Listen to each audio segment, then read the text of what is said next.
persidangan yang sudah kami tempuh dengan registrasi perkara 98/2024 PN Jakarta Utara yang sudah berjalan hingga saat ini sampai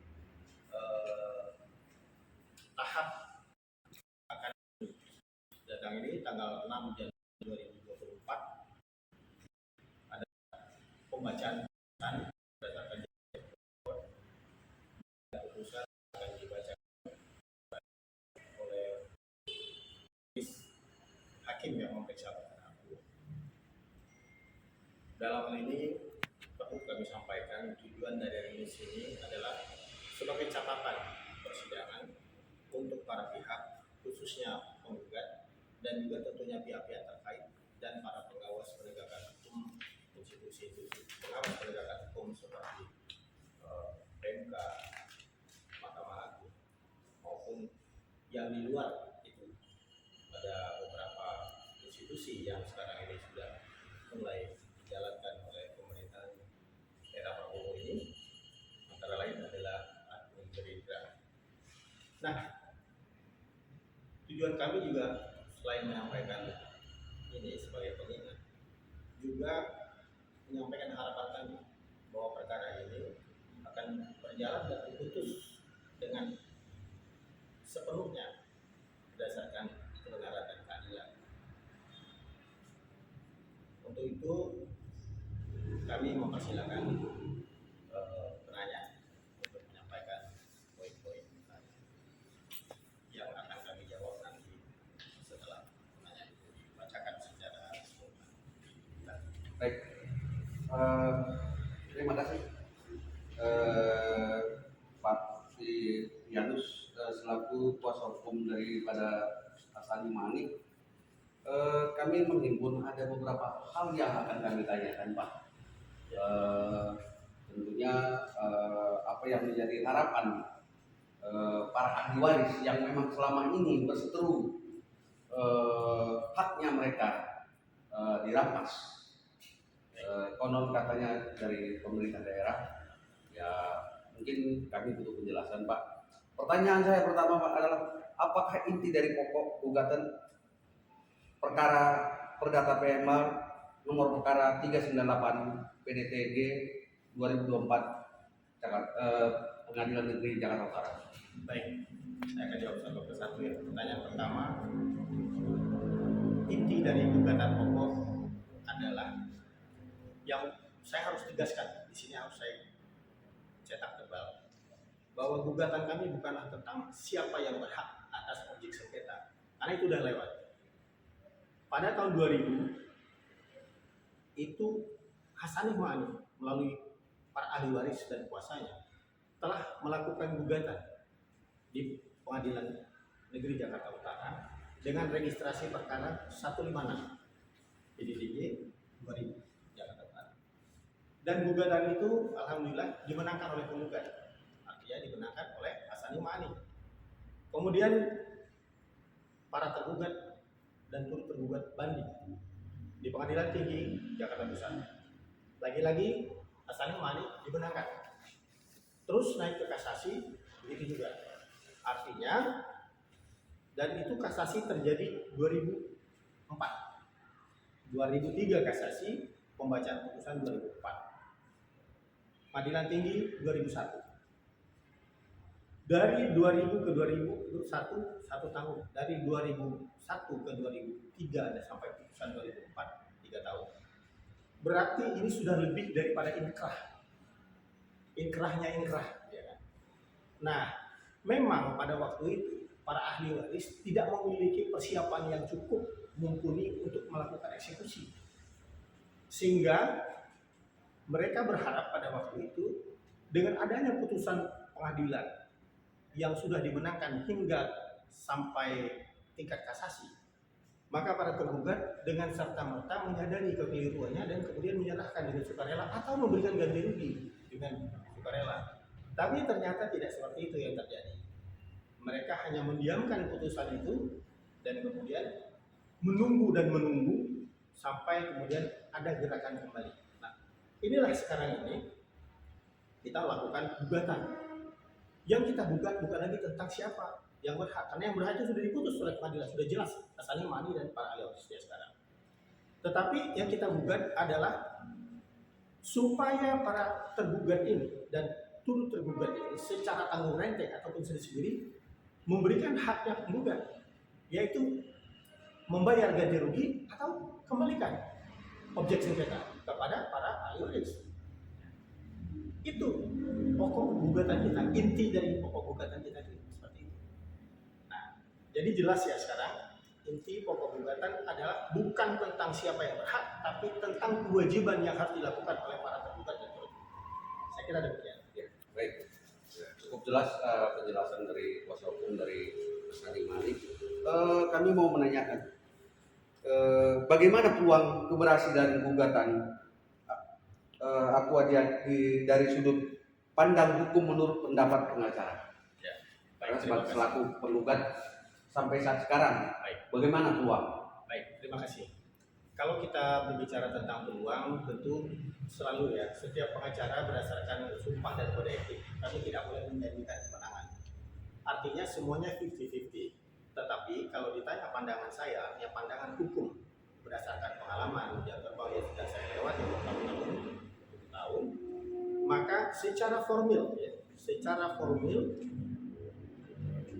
bukti-bukti gugatan kami ini didukung dengan bukti-bukti yang faktual, mulai dari bukti surat sampai bukti lapangan dengan menghadirkan saksi lapangan, dan kita hadirkan juga saksi tersebut di dalam persidangan. Sehingga dan ketika kita pemeriksaan setempat, pada tahap pemeriksaan setempat, pemeriksaan objek sengketa oleh majelis lapangan, itu pihak tergugat dan turut tergugat satu patah pun tidak bisa membantah. Artinya semua yang kita sampaikan itu faktual dan objektif, bisa terverifikasi dan nyata. Semua batas-batas yang ditunjukkan barat, utara, selatan, timur itu ditunjukkan dengan jelas dan tegas dan tidak terbantahkan. Bahkan penanda-penanda seperti adanya tower, tegangan tinggi itu, sutet ya, sutet itu masih berdiri di sana dan itu menjadi penunjuk yang tidak bisa dinafikan.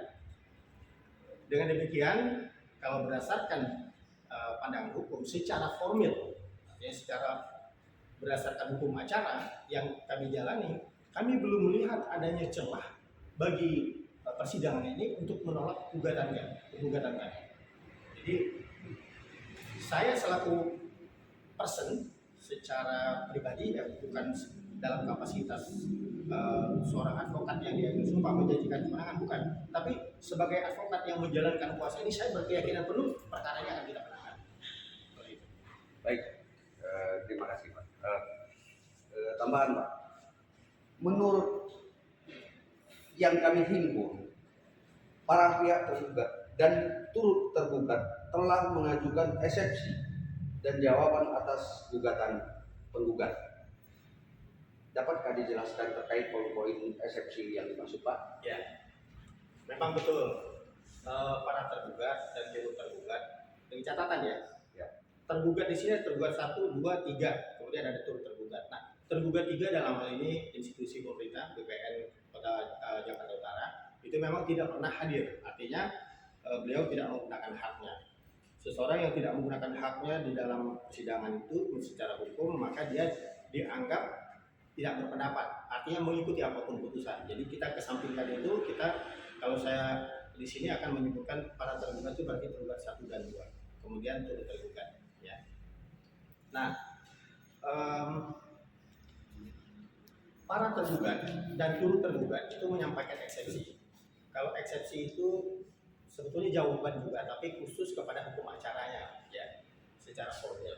Nah, mereka mengatakan ini nebis in idem karena menurut mereka ada gugatan di antara gugatan 156 dengan gugatan 398 sekarang ini, itu ada pada tahun 2017 itu ada gugatan 258 yang disampaikan oleh salah satu pihak ahli waris Hasan Imani juga, yang kemudian itu gugatannya ditolak, bukan kalah, gugatannya ditolak. Ya. Nah, kami sendiri tidak terlibat di dalam selaku kuasa tidak terlibat di dalam gugatan tersebut, Dan kemudian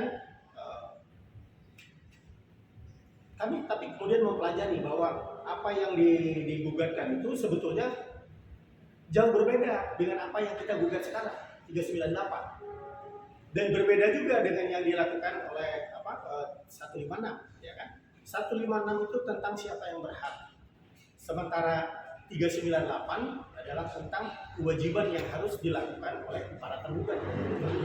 Nah, sementara 258 ini gugatannya nggak jelas, maka di dalam pertimbangan hakim dikatakan obscurable, ya kan.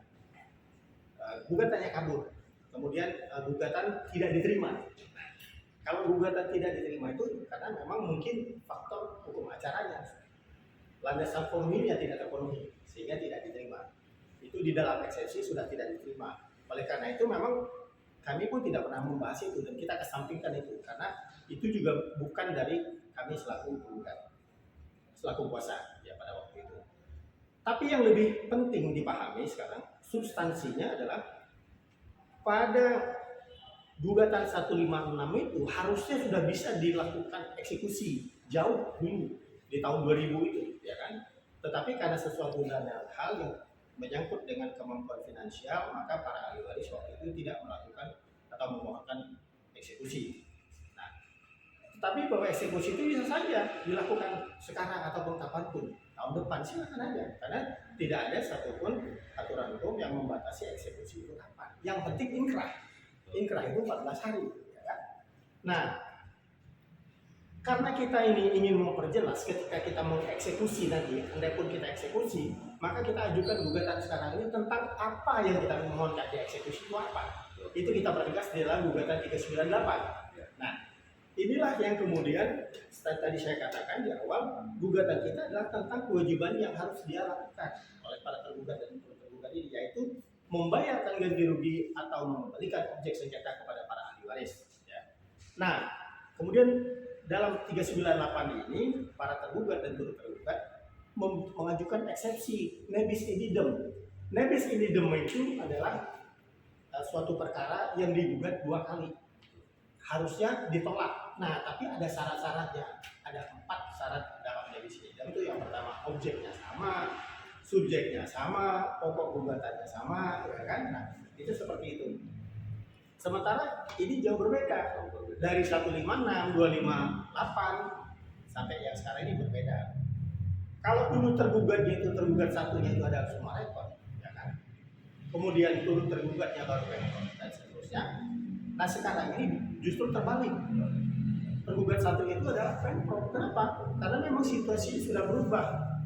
Objek sengketa tersebut dari pihak PT Summarecon Agung itu sudah diserahkan sebagai fasos-fasum kepada Pemprov DKI Jakarta, sehingga yang kami duga adalah Pemprov DKI bahwa bagaimana teknis kemudian di dalam pembayaran ganti rugi ataupun pengembalian objek sengketa itu di antara mereka, silakan saja, itu teknis mereka, kita tidak masuk ke ranah itu. Yang penting sini mewakili ahli waris, kami menginginkan berikan hak para ahli waris. Kemudian juga mereka, poin yang kedua di dalam eksepsi mereka itu, ini kurang pihak. Kenapa? Turut tergugat dalam hal ini PT Summarecon Agung, TBK, merasa perlu penggugat menarik pihak lain, yaitu PT Gelora selaku pihak yang ditugasi oleh SUAT waktu itu Angkatan Darat untuk membebaskan, ya kan? Lalu PT Geraha Persada Permai, yaitu anak perusahaan yang notabene direktur utamanya itu sama dengan PT Summarecon Agung sekarang. Jadi itu menurut kami versinya versi alias. Summarecon Agung dan Geraha Permai identik, karena direksinya atau direktur utamanya itu juga, yaitu Sucipto Nagaria. Nah, dengan demikian kami berkesimpulan, dan ini pasti menurut kami tidak perlu menarik pihak-pihak ini untuk menjadi para pihak lagi di dalam gugatan 398. Kenapa? Karena sudah terwakili. Si PT Geraha Persada Permai itu sudah terwakili oleh PT Summarecon, karena pada dasarnya itu juga. Sementara PT Gelora dia hanya membebaskan secara teknis, tukang bebasin, ngukur-ngukur, voting dan sebagainya. Nah, yang itu juga semuanya itu sudah dinyatakan ada peralihan dari Suat itu menyerahkan, membatalkan, kemudian menyatakan melalui koordinator pembebasan lahan Suat TNI AD itu menyatakan belum pernah membayarkan ganti rugi kepada para ahli waris. Ini yang paling penting. Pada pemilik lahan yang di Rawagatal beberapa pemilik. Betul, ada banyak pemilik situ. Tapi di sini kan kita fokus dengan Hasan Ma'ani ya, objek sengketa yang 20.283 meter persegi. Nah itu belum pernah dibayarkan. Dan kemudian didukung lagi dengan pernyataan-pernyataan dari mulai lurah, camat, dan seterusnya sampai kemudian Pemprov DKI pada masa itu mengeluarkan surat perintah bayar atau himbauan untuk segera menyelesaikan ganti rugi kepada PT Sumarekon Agung, tapi tetap tidak diindahkan. Nah, selanjutnya PT Sumarekon Agung itu menyerahkan kepada Pemprov DKI, kemudian semua dokumen juga beralih, maka kembali lagi tadi gugatan akhirnya kami tujukan kepada Pemprov DKI, sementara turut tergugatnya adalah PT Sumarekon Agung. Dan dengan catatan para pihak yang kami ajukan di dalam gugatan ini sudah cukup. Ya, jadi kami menyangkal, membantah dengan keras bahwa gugatan aku kurang pihak. Itu poin kedua. Poin ketiga tadi soal mereka bertumpu atau mengacu pada undang-undang tentang pengembalian tanah negara, ya, tanah negara, yaitu Undang-Undang Nomor 6 Tahun 1953 dan dijuntukkan kepada Undang-Undang Nomor 1 Tahun 1958. Nah, tentang hal ini kami juga dengan tegas menolak dan menyatakan bahwa para tergugat dan turut tergugat yang mendalilkan itu keliru memakai undang-undang dan tidak memahami histori keberadaan penguasaan lahan oleh para ahli waris atau oleh Hasan Ma'ani yang bermula dari Raisan bin Bunder. Bunder bermula dari Balot almarhum. Dapat saya jelaskan di sini. Pada tahun 1893 itu Tanjan Gua namanya, itu pemilik perkebunan Pulau Gadung Sukapura, ya. Itu mendirikan perusahaan itu, kemudian melakukan rekrutmen. Salah satu yang direkrut sebagai pegawai atau ya pegawai, bahasanya pegawai itu adalah Balot, ya, karyawan. Balot namanya. Pak Balot ini diberikan upah dan diberikan tanah. Upahnya kita tidak tahu persis berapa, tapi yang jelas dia diberikan tanah untuk apa? Di situ disebutkan, di dalam akta itu disebutkan bahwa tanah ini dimaksudkan untuk menopang kehidupan beliau, si pegawai ini atau karyawan ini, menjelang masa gajian, menjelang datangnya gajian untuk menunjang kehidupan sehari-hari, diberikan tanah supaya bisa digarap. Nah, tanah ini luasnya 25 meter persegi, yang sekarang entah karena pergeseran batas dan sebagainya itu menjadi 20.283 meter persegi, ya, 2 hektar seperempat lebih kurang. Nah, itu pada 1893. Kemudian meninggallah si Pak Balot ini. Balot meninggal dilanjutkan oleh anaknya, yaitu Bunder almarhum. Bunder meninggal juga pada tahun 1940. Diteruskan oleh anaknya, yaitu Raisan bin Bunder. 1940. Nah, ini yang perlu kita catat. 1940 itu kalau kita terapkan Undang-Undang 1953, jaraknya adalah 15 tahun. Ini 13 tahun, ya. Sedangkan suatu undang-undang baru berlaku setelah lewat masa sosialisasinya 5 tahun. Setiap undang-undang itu ketika dia diundangkan itu harus sudah melewati masa sosialisasi 5 tahun. Kalau undang-undangnya nomor 6 tahun 1953 berarti berlaku secara sah, secara menyeluruh itu kepada universal kepada seluruh masyarakat Indonesia atau warga negara Indonesia itu pada 1958. 1958 ditarik ke 1940 itu 18 tahun. 18 tahun. Betul. Artinya baik yang 1953 apalagi yang 1908 Undang-Undang Nomor 6 tahun 1958 tentang pembatalan tanah-tanah partikelir yang didalilkan oleh para tergugat dan turut tergugat itu tidak dapat diterapkan kepada perkara ini. Kenapa? Karena kepemilikan objek sengketa telah dimulai sejak 1893, kemudian dilanjutkan secara de facto oleh Raisal pada 1940.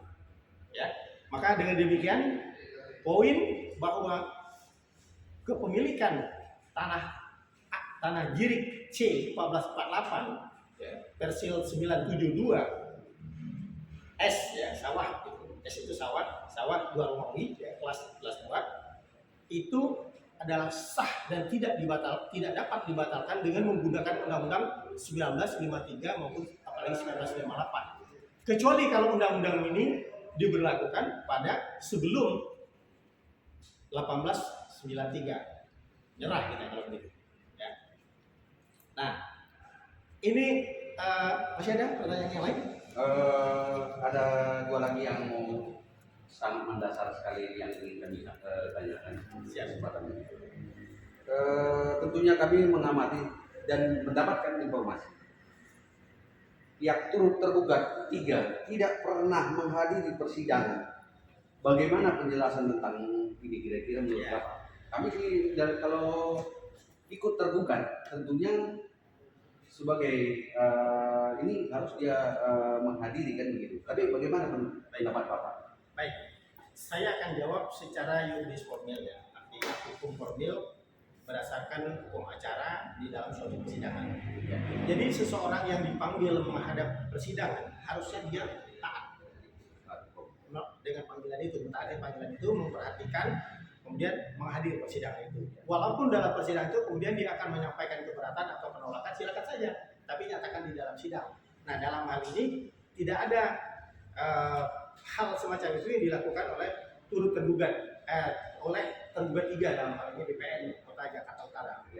Artinya secara yuridis formil beliau ini dapat disangkakan melakukan penghinaan terhadap pengadilan. Jadi namanya contempt of court, ya kan? Melecehkan pengadilan. Tapi saya secara profesional saya nggak mau ngomong seperti itu. Kenapa? Karena ada dalil yang lain mengatakan itu hak untuk hadir atau tidak, karena kan pendataan, ya kan?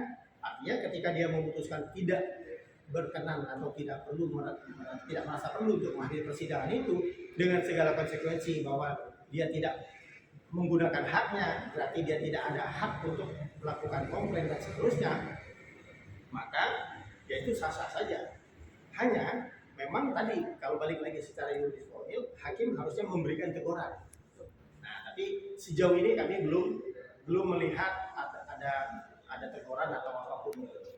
Hanya dianggap karena dalam hal ini dia menjadi tergugat 3, mungkin hakim lebih mementingkan para penggugat dan para tergugat yang lain 1-2 ya.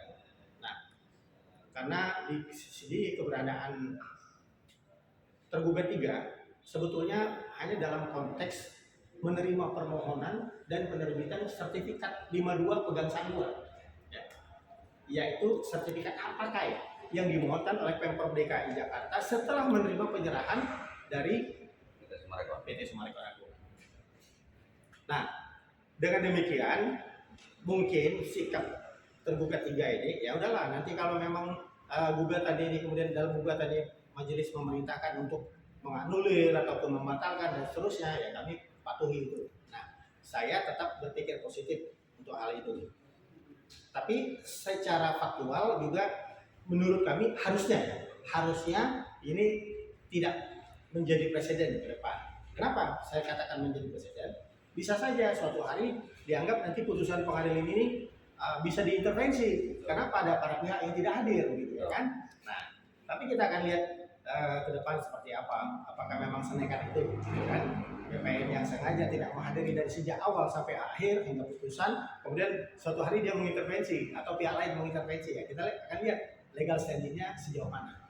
Saya kira begitu. Ya, baik. Kami mendapatkan informasi dan mungkin insya Allah di katanya tanggal 6 ini adalah pembacaan putusan dari Pengadilan Negeri Jakarta Utara.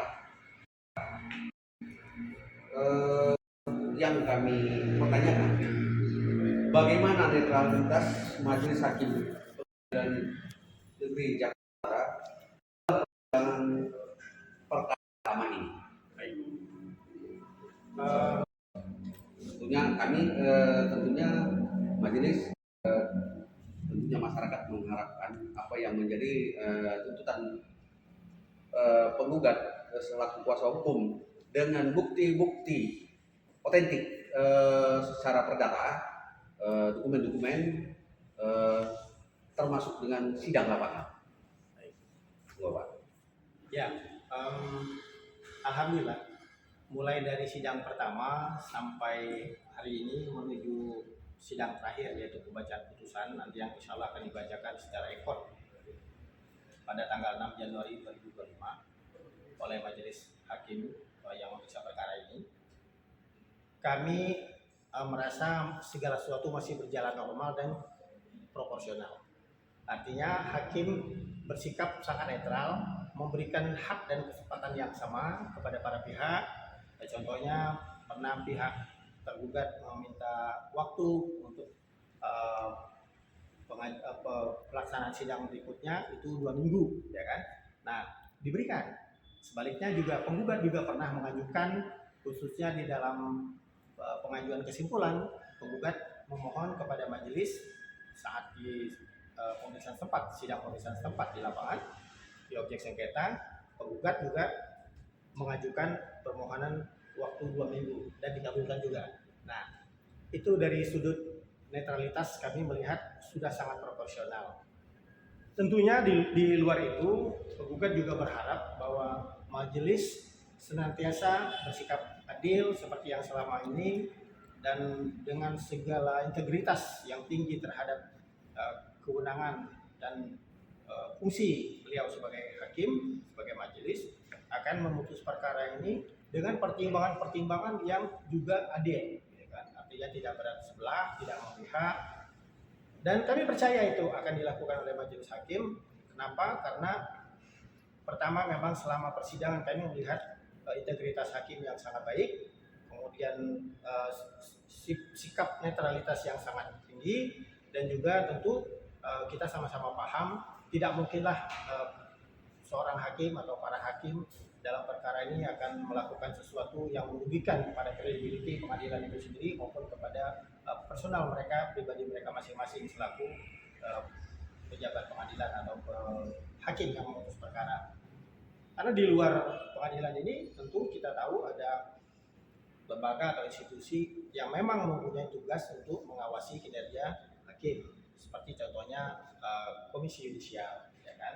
Mereka selalu melakukan pemantauan baik secara berkala maupun secara mendadak, ya, dalam bentuk sidang. Mereka bisa saja hadir tanpa diketahui, kemudian menyerap informasi di sekitar, kemudian membuat catatan-catatan. Sehingga kami percaya itu tidak akan dilakukan oleh majelis hakim yang memeriksa perkara ini, khususnya Pengadilan Negeri Jakarta Utara. Dan di luar itu bahkan ada yang sekarang ini, khusus di era pemerintahan Pak Prabowo, ada suatu fenomena baru di mana lembaga di luar institusi yang formal seperti KI tadi, ada yang namanya admin Gerindra, di mana admin Gerindra ini mengawasi semua persoalan-persoalan di dalam masyarakat yang berkembang sebagai suatu fenomena yang negatif untuk disikapi kemudian diteruskan kepada Bapak Presiden. Nah, ini akan lebih berimbas lagi bahkan sampai ke KPK kalau ini sampai terjadi. Oleh karena itu kami 100% percaya dan meyakini bahwa Majelis Hakim yang memeriksa perkara 398 PDTG 2024 Pengadilan Negeri Jakarta Utara ini memiliki integritas yang tinggi, memiliki rasa keadilan yang tinggi, dan akan memutus perkara dengan seadil-adilnya. Nah, untuk itu kami juga mohon kepada rekan-rekan semua untuk turut berdoa kepada Allah yang Maha Kuasa, ya kan, supaya perkara ini berjalan dengan sebagaimana mestinya, sehingga apa yang menjadi haknya penggugat, dalam hal ini para ahli waris, yang notabene dapat saya ceritakan sedikit, ahli waris yang banyak itu sekarang sudah banyak juga yang meninggal, ya. Jadi bukan hanya Hasani Ma'ani yang meninggal atau anaknya Ibu Ratna almarhum meninggal, almarhumah, tapi juga cucu dari Hasani Ma'ani sudah banyak yang meninggal juga. Bahkan orang-orang yang ikut terlibat berpartisipasi menggalang dukungan untuk sampai terselenggaranya persidangan ke sini, itu pun sudah banyak juga yang meninggal. Nah, oleh karena itu kalau kita lihat dari kacamata perilaku, kalau masih juga ini tidak diberikan keadilan, sungguh kita akan menjadi orang yang sangat zolim kepada para ahli waris.